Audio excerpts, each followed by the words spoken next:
انسان مضبوط بھی اپنے گھر کے اندر سے ہوتا ہے اور کمزور بھی گھر کے اندر سے ہوتا ہے۔ جو لوگ اپنے گھروں کے اندر مضبوط ہوتے ہیں وہ معاشرے میں بڑا انقلاب برپا کر دیتے ہیں۔ جو لوگ گھر میں پریشان ہوتے ہیں نا بیچارے، ان کا تو دفتر میں بھی دل نہیں لگتا۔ جو گھر کے اندر آزمائش کا شکار ہوتے ہیں وہ کچھ نہیں کر پاتے۔ بہت سارے لوگوں کی موٹر سائیکل کی ٹکر اس لیے ہوتی ہے کہ وہ گھر سے پریشان آتے ہیں۔ بھلے جتنا مرضی کہیں کہ میں نہیں گھر والوں کی باتوں کا اثر لیتا، لیکن گھر انسان کے ساتھ جڑا ہوا ہے۔ اگر وہ اپنے گھر کے اندر ماحول کو صحیح رکھنے میں کامیاب ہو جائے تو وہ ملت کا بڑا فائدہ کر سکتا ہے۔ ہمارے بہت سارے نوجوان بڑے بڑے باصلاحیت ہوتے ہیں، باشعور ہوتے ہیں، لیکن وہ بیچارے اپنی بیوی اور اپنی اماں کے جھگڑے میں ایسا الجھ کے رہ جاتے ہیں کہ ان کی صلاحیتیں دب جاتی ہیں، کچھ نہیں کر پاتے، ہر وقت ذہن پر وہی چیز سوار رہتی ہے۔ اللہ تبارک و تعالیٰ نے ہمیں جو دین عطا فرمایا وہ بڑا خوبصورت ہے۔ وہ دین ہمیں مسجد میں آنے کا طریقہ بھی بتاتا ہے اور گھر میں امن قائم کرنے کا طریقہ بھی بتاتا ہے۔ ہم سمجھتے ہیں کہ مذہب اس وقت سٹارٹ ہوگا جب ہم وضو کر کے ٹوپی پہن کے جوتے اتار کے مسجد میں داخل ہوں گے، حالانکہ مذہب تو سٹارٹ ہوتا ہے ماں کی گود سے۔ مذہب سٹارٹ ہوتا ہے جب صبح آپ اپنے بستر سے اٹھتے ہیں، اور مذہب اتنی دیر تک آپ کے ساتھ رہتا ہے جب تک آپ دوبارہ سو نہیں جاتے۔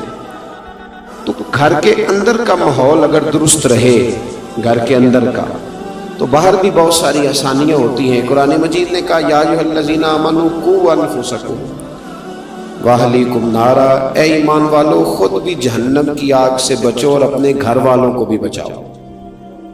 خود بھی بچو اور اپنے… نیند آ رہی ہے ماشاءاللہ کافی سارے لوگوں کو۔ میں نیند سے اس لیے منع نہیں کرتا کہ نیند اللہ کی رحمت ہے، کئی لوگوں کو کئی گولیاں کھا کے بھی نہیں آتی، تو یہ اللہ کا فضل ہے، لیکن میری گزارش یہ ہے کہ گھر جا کے سوئیے گا، وہ ذرا زیادہ مؤثر رہے گا آپ کے لیے۔ تو آپ تھوڑی دیر میری بات پہ توجہ فرمائیں۔ فرمایا یا ایھا الذین آمنوا قوا انفسکم واہلیکم نارا، اے ایمان والو خود بھی جہنم کی آگ سے بچو اور اپنے گھر والوں کو بھی دوزخ کی آگ سے بچاؤ۔ حضرت عمر فاروق رضی اللہ تعالیٰ عنہ عرض کرنے لگے یا رسول اللہ صلی اللہ علیہ وسلم، یہ جو رب فرماتا ہے کہ خود بھی جہنم کی آگ سے بچو اور اپنے گھر والوں کو بھی بچاؤ، اس کا مطلب کیا ہے؟ نبی پاک صلی اللہ علیہ وسلم نے فرمایا اس کا معنی یہ ہے کہ جن چیزوں کا اللہ رسول تمہیں حکم دیتے ہیں ان چیزوں کا تم اپنے گھر والوں کو حکم دو، اور جن چیزوں سے رب رسول تمہیں منع کرتے ہیں اپنے گھر والوں کو ان چیزوں سے منع کرو۔ مذہب جو ہوتا ہے نا میرے بھائی، یہ روح ہے۔ وجود سارا صحیح ہو، اندر سے روح نکل جائے تو نہ آنکھوں کو دیکھنے کی لذت ملتی ہے، نہ کانوں کو سننے کا ذائقہ، سارا وجود بیکار ہے۔ گھر کے اندر دولت ہو، مال ہو، بچے بھی ہوں، بیوی بھی ہو، ماں باپ بھی ہوں، رشتہ دار بھی ہوں، تجوری بھی ہو، لیکن گھر میں دین نہ ہو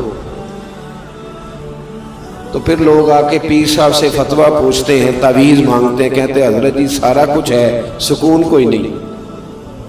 سارا کچھ ہے لیکن سکون نہیں۔ سکون کب ہے؟ سکون تب ملے گا جب گھر میں قرآن بھی پڑھا جائے گا اور مصطفیٰ کریم پر درود و سلام بھی پڑھا جائے گا۔ یہ ہمارے بچوں کے عقیدے کیوں خراب ہوتے ہیں؟ بد مذہبوں کے ہتھے کیوں چڑھتے ہیں؟ توجہ ہے میری بات پر؟ بچوں کے عقائد اس وقت خراب ہوتے ہیں جب ہم انہیں عقیدہ سکھاتے ہی نہیں۔ مولوی صاحب کی بات تو وہ اتنی سنے گا جتنی ہم سنتے ہیں، کیونکہ ہم نے بتایا ہوتا ہے کہ یہ مولوی صاحب ہیں، ان کو ہم 10,000 روپیہ ماہانہ تنخواہ دیتے ہیں، تو بچہ بھی سمجھتا ہے کہ چونکہ یہ 10,000 لیتا ہے تو 1 گھنٹہ اس نے جمعے والے دن بات کرنی ہے۔ کیا اس کا وہ اثر لے گا؟ کیا اثر لے گا جب ہم نے تعارف اس طرح کرایا ہے؟ یہ نعت خواہ ہم نے بلایا ہوا ہے، کس لیے؟ یہ 15,000 روپیہ لے گا، تو بچہ کہتے ہیں اس کی تو ڈیوٹی ہے 15,000 پورا کرنا ہے اس نے۔